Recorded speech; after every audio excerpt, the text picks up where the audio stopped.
I soci dell'Assemblea della Comunità Linguistica Friulana si sono ritrovati questo pomeriggio a Udine. Giovani e scuola sono due dei temi del centro all'attenzione dei sindaci del territorio. Ci anticipa alcuni dei temi il presidente dell'ACLIF, Marcus Marmeier.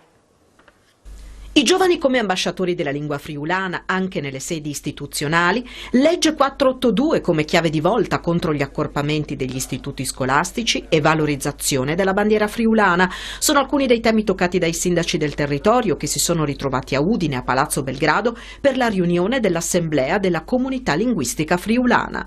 Nell'occasione sono state anche consegnate le fasce tricolori per i primi cittadini con il simbolo ricamato dell'ACLIF oltre a quello del municipio di appartenenza. Un'occasione per i sindaci per confrontarsi su quello che è stato fatto l'anno scorso, tantissimo, anche grazie a Telefriuli con il lancio dell'Isnovis, e poi per lanciare nuovi progetti per il futuro. La prima idea che vorremmo sviluppare insieme ai sindaci è una valorizzazione del friulano attraverso i consigli comunali dei ragazzi. Parliamo di giovani, c'è un tema importante relativo alla scuola.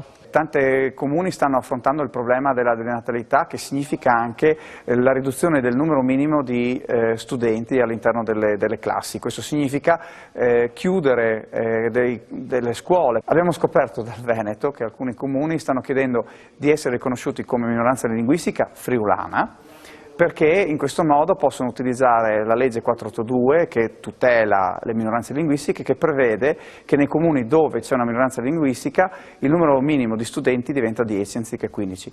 Quindi noi che siamo in una regione sottospeciale, che abbiamo 3 minoranze linguistiche, dobbiamo chiedere che l'ufficio scolastico regionale avanzi una richiesta di aumento del personale per soddisfare le necessità delle minoranze linguistiche presenti nella nostra regione.